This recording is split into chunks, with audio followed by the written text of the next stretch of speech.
The number on the screen was a perfect, merciless 0. Elias stared at it, the harsh blue light of his phone illuminating the exhaustion etched into his dark brown skin. A 0. Not just a low balance, not a temporary setback. It was a void, an abyss where his savings, his daughter's college fund, the careful, scraped-together buffer against the world's cruelty, had been just yesterday, gone. Every last cent, swallowed by a market collapse he hadn't understood, and a financial advisor he had trusted too much. He felt the blood drain from his face, a cold sickness churning in his gut. He had lost everything. He closed his eyes. The image of the 0 burned onto the back of his eyelids. It wasn't just the money, it was the promise he had made to his late wife, a silent vow over her hospital bed that he would always, always protect their daughter. It was the foundation of security he had been so proud to offer Naomi, a woman who lived in a world of impossible wealth when she chose his simple life. He had offered her honesty. He had offered her a safe harbor, and now the harbor was gone, the lighthouse dark. He had to tell her. He had to walk into their bedroom, wake the most powerful woman he had ever known, and tell her that the quiet, reliable man she had fallen in love with was a failure, that he had nothing. And from that moment, he was sure everything would change. Before Naomi, his life had been a quiet rhythm of two hearts beating in a small, two-bedroom apartment, his and his daughter's. Elias was a man built of quiet actions. His love was in the perfectly packed lunchbox for his 6-year-old Amara. It was in the careful way he mended the hem of her favorite dress, his large calloused hands surprisingly gentle with a needle and thread. It was in the scent of the pancakes he made every Saturday morning, a ritual that filled their small kitchen with warmth and the sound of Amara's delighted laughter. He was a logistics manager at a mid-sized shipping company, a job of schedules and systems that suited his orderly mind. He was tall and broad-shouldered, a black man whose physical strength was tempered by a deep-seated gentleness. He wore his work boots until they were cracked and soft as slippers, and his pressed shirts were always just a little worn at the collar, evidence of a life lived with care, but without excess. His short, natural hair was always neatly trimmed, a small act of self-respect in a world that often offered him little. Their apartment in a quiet, historically black neighborhood of Charlotte was filled with love, if not with things. The walls were decorated with Amara's vibrant crayon drawings. A lopsided paper chain hung over the kitchen doorway, a relic from a past birthday. On the windowsill sat a row of small potted herbs he and Amara tended to with solemn importance. It was a life built on the foundations of a profound loss.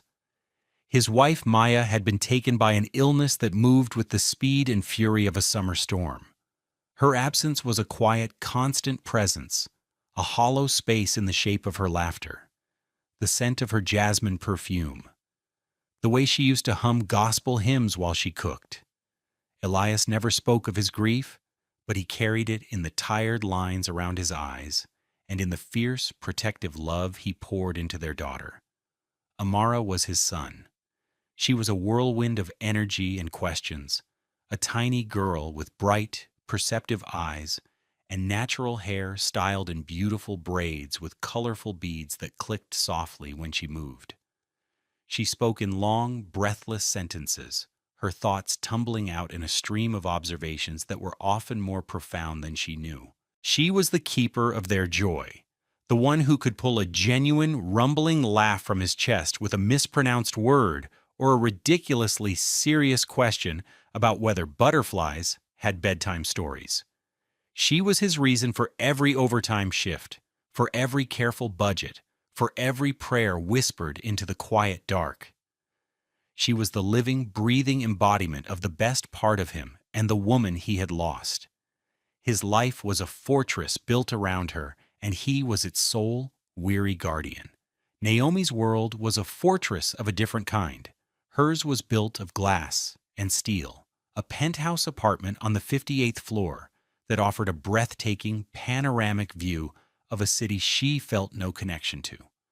Her life was a series of immaculate, controlled spaces: the silent electric glide of her town car, the hushed marble lobby of her corporate headquarters, the vast minimalist expanse of her office, where every object was placed with geometric precision. She was the CEO of a multi-billion-dollar tech firm, a black woman who had shattered every ceiling and collected the shards to build her throne. Her appearance was an extension of her environment: elegant, poised, impeccable.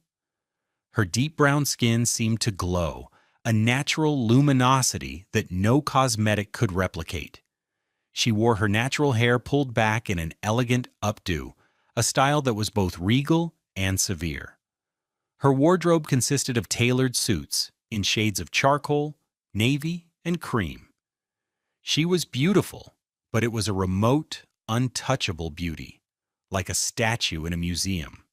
She commanded boardrooms with a quiet, steely intelligence, her voice never rising, her arguments always unassailable. She had earned her power, fighting twice as hard for every scrap of respect. But in the silent hours after the meetings were over and the accolades had faded, a profound loneliness would settle over her. Her life was curated for success, not for happiness. Her own upbringing had been a performance, her parents valuing her achievements over her emotions. Love, in her experience, was conditional, a prize for good grades and prestigious awards.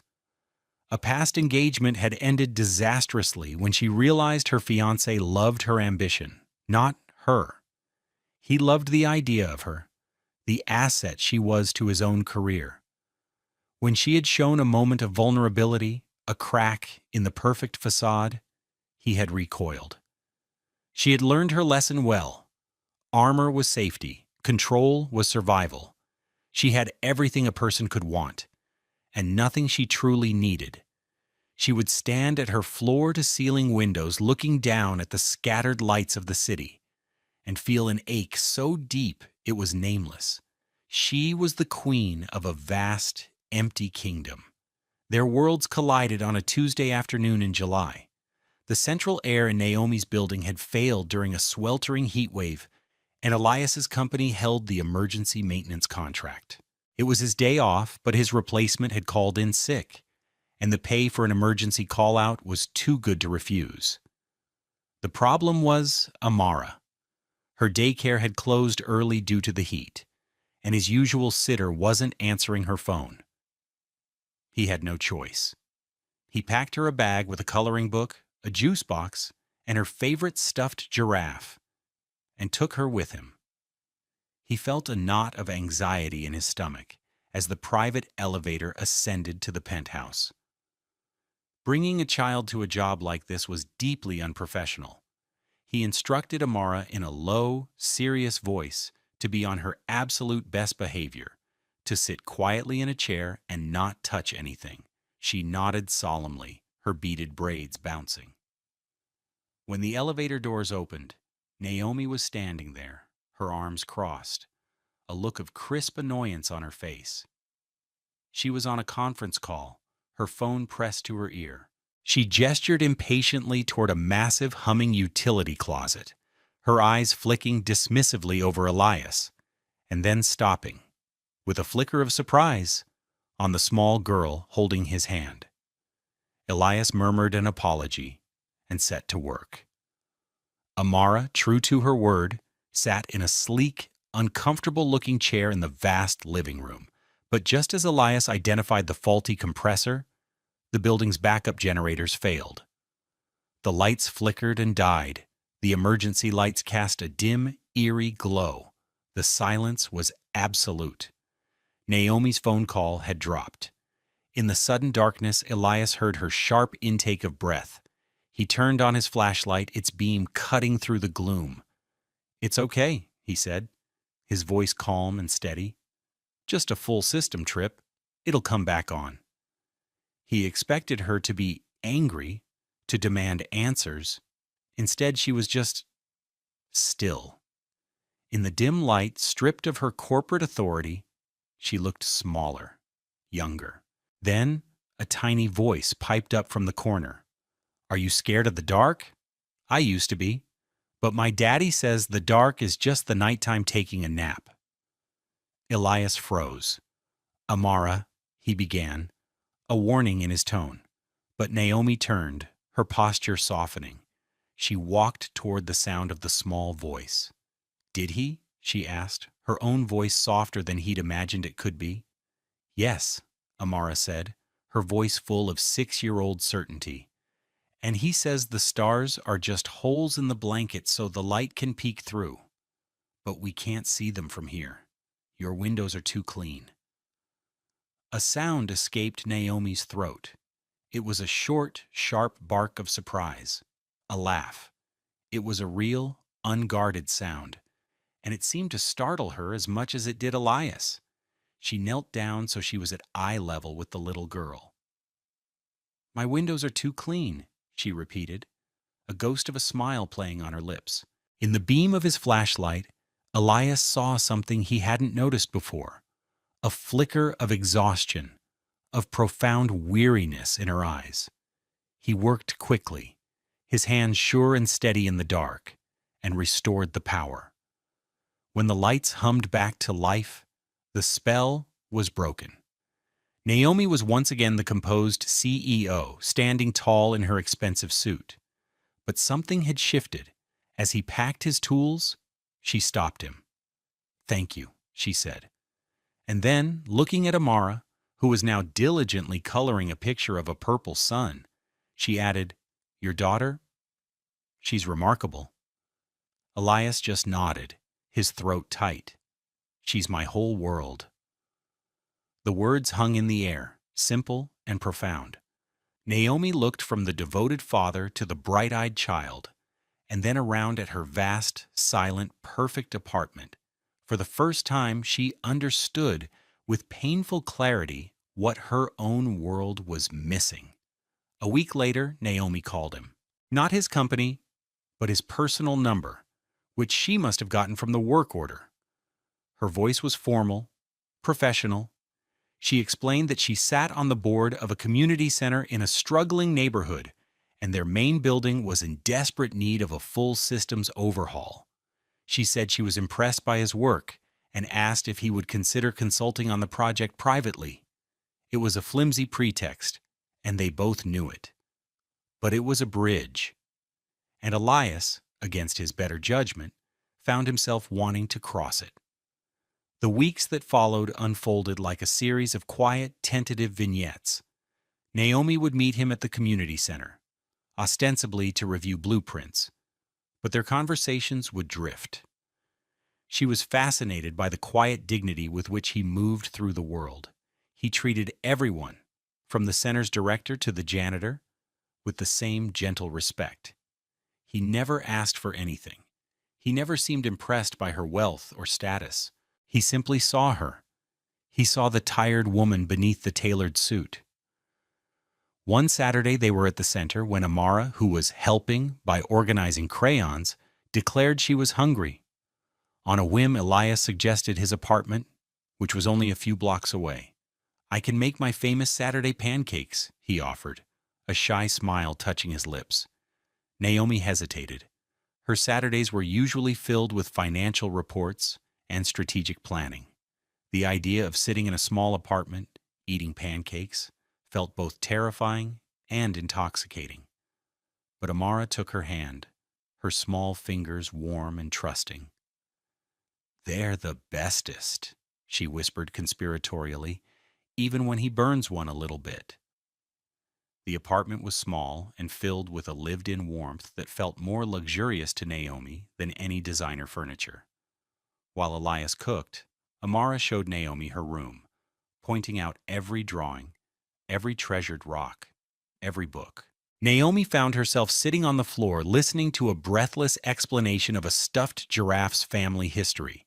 And just as Amara had predicted, one of the pancakes was a little black around the edges. Elias was about to throw it away, mortified. But Naomi stopped him. "No, please," she said, her voice surprisingly soft. "I'll take that one." She ate the burnt pancake, its simple, imperfect taste a revelation. She ate it and felt a genuine, unforced laugh bubble up inside her. It was the best thing she had tasted in years. Another day, while playing in the park near the center, Amara tripped and scraped her knee. It wasn't a bad cut, but big fat tears welled in her eyes. Before Elias could even react, Naomi was kneeling beside her, her movements swift and sure. She produced a first aid kit from her large, expensive handbag. She cleaned the scrape with an antiseptic wipe, her touch gentle, her voice a low, soothing murmur. "It's okay, sweet girl. You were just running too fast for the ground to keep up." She applied a colorful cartoon bandage with the focus of a surgeon. Amara's tears stopped instantly, her awe at the powerful CEO's hidden skill overriding the pain. Elias watched, his heart aching with a strange, sweet tenderness. He was seeing the woman she kept hidden from the world, the one beneath the armor. The emotional centerpiece of their slow-burn courtship arrived not with a declaration, but on a piece of construction paper.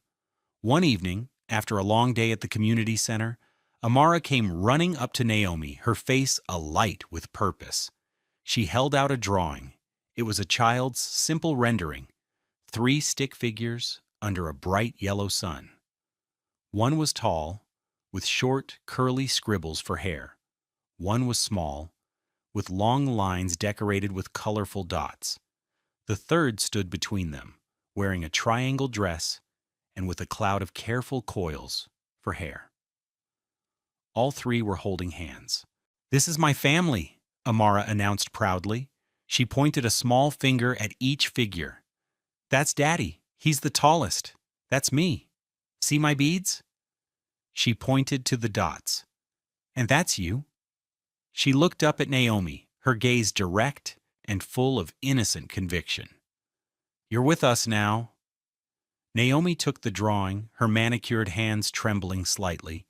She stared at the 3 figures, a tall black man, a little black girl with beautiful coils, and a woman with brown skin and natural hair, drawn right into the center of their world.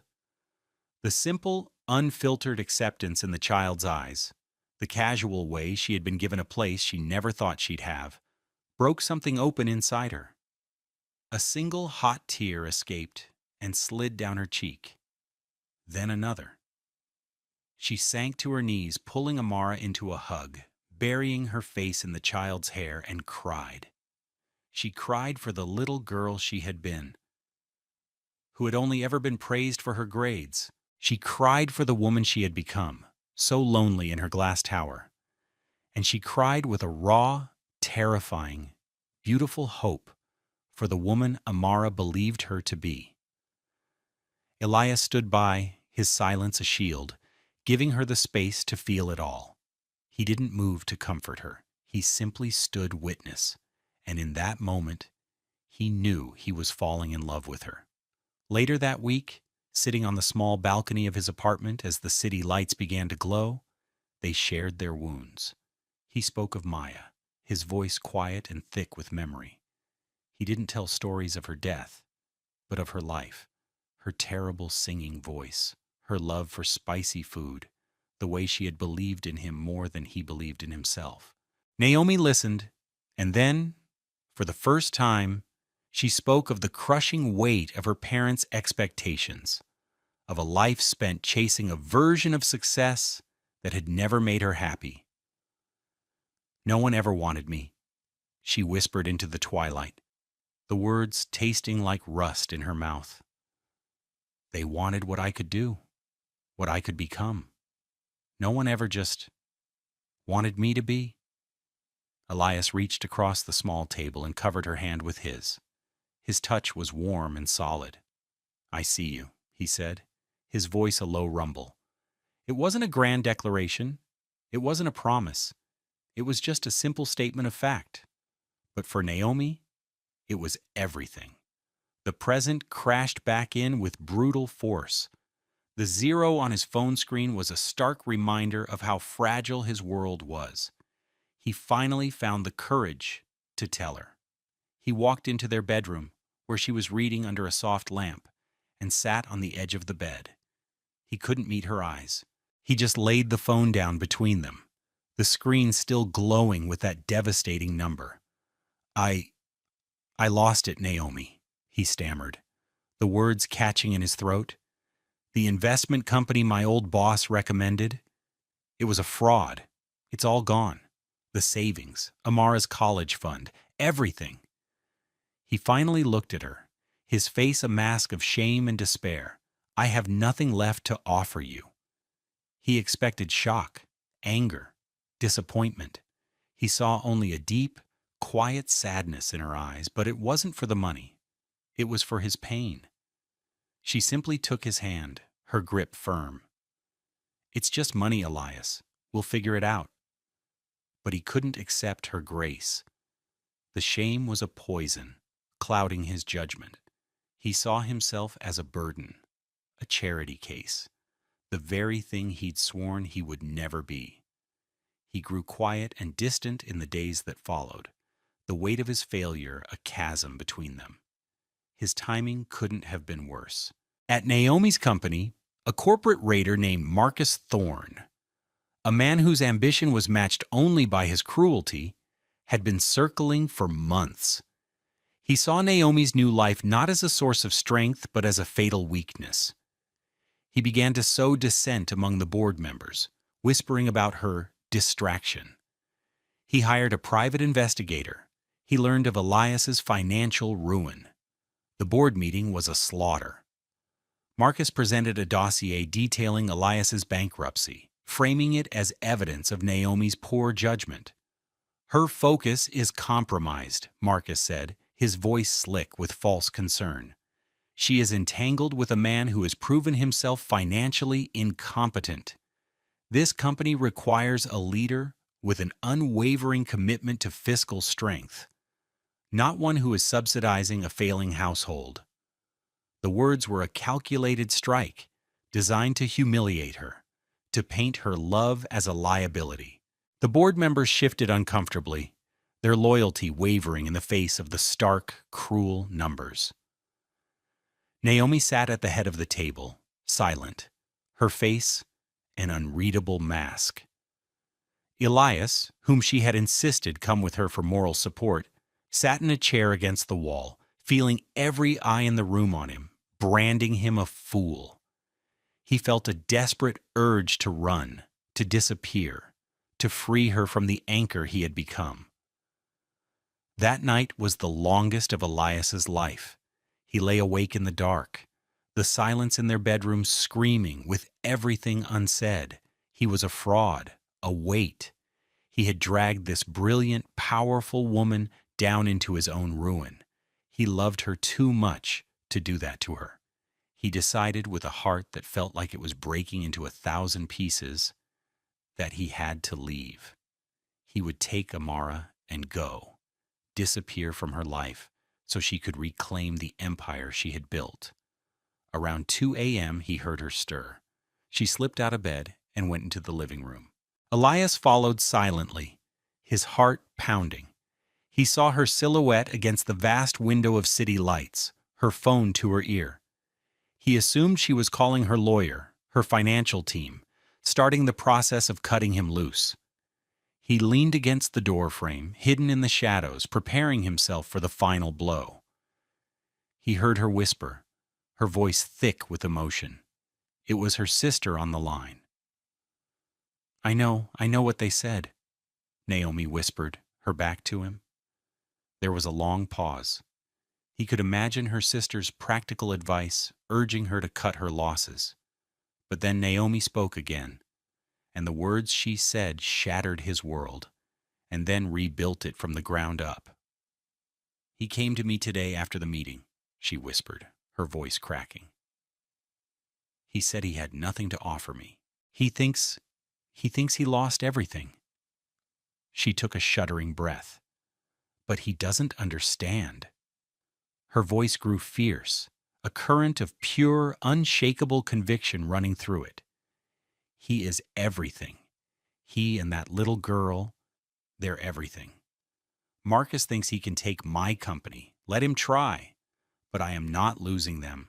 I'm not losing my family. Elias stumbled back, his hand flying to his mouth to stifle a sob. Shock. It wasn't pity in her voice. It wasn't obligation. It was the fierce, protective roar of a lioness. He hadn't been her liability. He was her treasure. He had been so lost in his own shame that he had failed to see the truth of her love. He hadn't been a weight dragging her down. He had been the anchor holding her to something real. In his darkest moment, when he felt he had nothing, she had looked at him and seen everything. The next morning, Naomi walked into the reconvened board meeting with a serenity that baffled everyone in the room. Elias was by her side, not sitting against the wall, but standing right behind her chair, his hand resting on her shoulder. He was no longer ashamed. He was the man she loved. Marcus launched into his final attack, detailing a hostile takeover bid. When he finished, all eyes turned to Naomi. They expected a defense, a counterattack, a brilliant financial strategy. She gave them something else entirely. She stood up, her regal presence filling the room. "Mr. Thorne is correct about one thing," she began, her voice clear and calm. "My focus has shifted." She looked around the table, meeting the eyes of each board member. "For 20 years, I have built this company. We have chased growth, profit, market share. We have built an empire of numbers on a screen. But what is its value? What is its legacy? A life, a company, is not measured by its stock price. It is measured by the good it does, by the lives it touches, by the love it fosters." She turned her gaze to Marcus, whose smug smile was beginning to falter. "You see this man?" she said, gesturing to Elias. "And you see his bank account. I see his integrity. I see a father whose love for his child is the most powerful force I have ever witnessed. I see a man who showed me that true wealth is not in a penthouse, but in a home filled with laughter and burnt pancakes." She took a deep breath. "So you can have the company, you can have the title, you can have the numbers on the screen. I am resigning as CEO, effective immediately." A collective gasp went through the room. "I am cashing out my shares and using my own capital to start a new foundation. A foundation dedicated to building and supporting community centers, skilled trade apprenticeships, and affordable childcare in the neighborhoods this company has ignored for years. My new partner," she said, turning to look at Elias, her eyes shining with love, "has already designed the flagship project." She had not lost her kingdom. She had abdicated the throne to build a new world, a better one, with him. She had chosen family over fortune, love over legacy. She had chosen them. They never went back to the penthouse. They stayed in Elias's small 2-bedroom apartment, which suddenly felt less like a temporary stop and more like a true home, a headquarters for their new life. It was filled with blueprints and laughter, with the scent of coffee and the sound of Amara's happy chatter. The shame Elias had felt was gone, replaced by a profound sense of purpose. He was not a failure. He was a builder. And alongside the most incredible woman he had ever known, he was about to build something that mattered. They were packing boxes one Saturday afternoon, not because they were being forced out, but because they had found a slightly bigger place, a small house with a yard, right around the corner from the site of their first community center. Sunlight streamed through the window, illuminating the dust motes dancing in the air. Amara sat on the floor, a drawing board in her lap, humming a little tune. She held up her latest masterpiece. It was another family portrait. The same 3 figures holding hands. But this time they were standing in front of a small house with a big, crooked tree. "This is our forever home," she announced. She looked up at Naomi, who was carefully wrapping a clay pot from the windowsill, and asked a question with the simple, devastating clarity of a child. Does this mean you're our mommy forever now? Naomi's hands stilled. She looked at Elias, her eyes wide with a beautiful, vulnerable hope. Elias walked over to her, his heart so full he felt it might burst. He took her face in his hands, his touch gentle. He didn't have a ring. He didn't have a fortune. He had only the truth. I think that's what she's asking, he whispered, his voice thick with emotion. Naomi's answer was not in a word, but in the way she leaned into his touch, a radiant smile breaking across her face. She knelt and pulled Amara into her arms.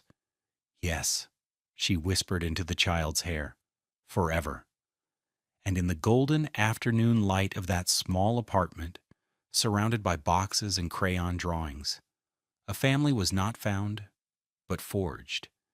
It was a testament to a love that was not built on what a person had, but on who they were. It was a love that understood that true value is not held in a bank, but in the quiet, unshakable knowledge that you are truly, completely seen. For the first time in their lives, they both had everything: